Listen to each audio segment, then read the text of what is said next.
Hello everybody, my name is Victoria Zopp. I'm 26 years old. I was in the Navy prior to Stick. I lived in Virginia Beach for about 4 or 5 years. And I was stationed at Norfolk Base in Virginia. That's about 20 minutes from Virginia Beach. So I was active duty, which means I was either stationed at a shore or a sea command, and my first rotation happened to be a sea command, so my contract for the 4 or 5 years was supposed to be entirely at sea. I was stationed on board USS Winston S. Churchill, DDG-81. That is a destroyer. It's a type of warship. It carries missiles. Oftentimes it surrounds a carrier, and we're just pretty much a defense system for the aircraft carrier. Well,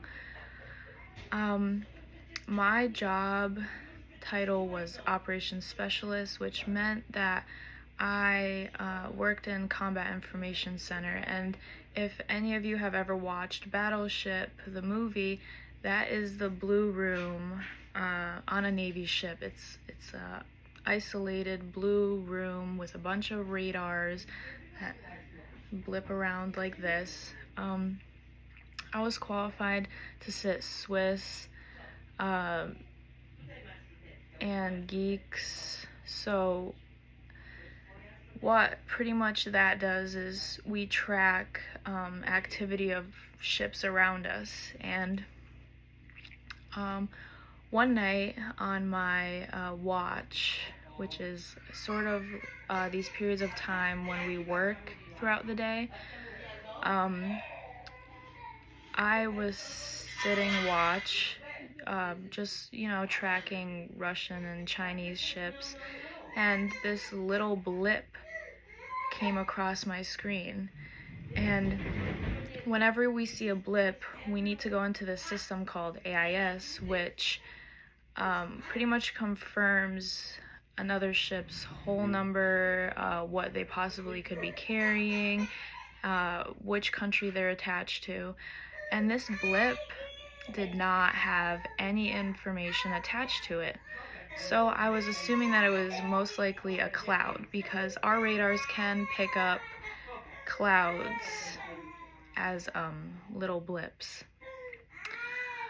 But as we got nautical miles closer to this blip, I noticed that it was barely changing its course. It was moving steady at a speed, it wasn't moving the way a typical cloud would move if you have, watched clouds move.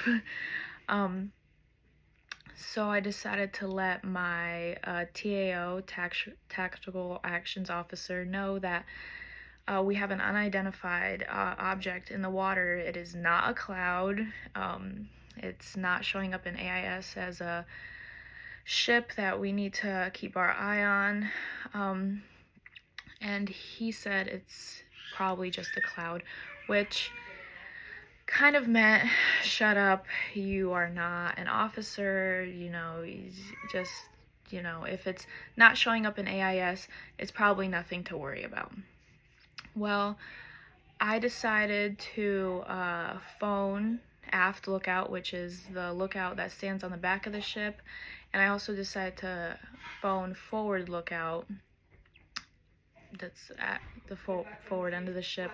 We have lookouts that stand out in low visibility. It was kind of like a night morning type of situation, to see if they could see anything in the water. They also did not see anything in the water. Well, about 30 minutes go by. I've told everybody that I can tell that there's something weird going on. And sure enough, we hit something, and the whole ship felt it.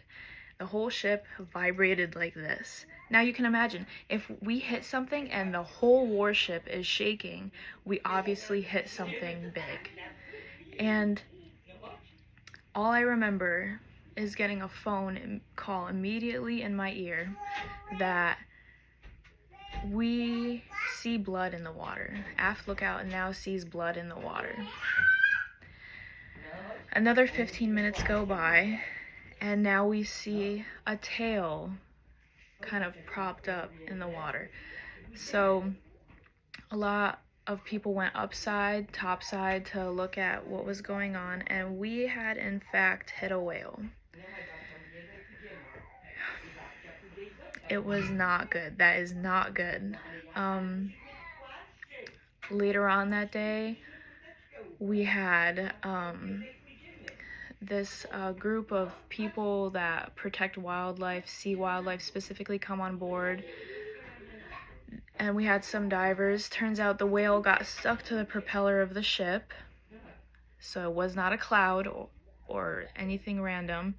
We in fact hit a whale. It was stuck to the ship. And we had now a pod of whales following our ship because we had killed the mother of the group. The ship then got fined about $50,000 for injuring, killing the whale.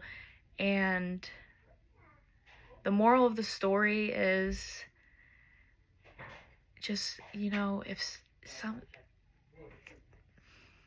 I think that regardless of rank, regardless of position, in power, I think that we should listen to people whenever they have a concern for something.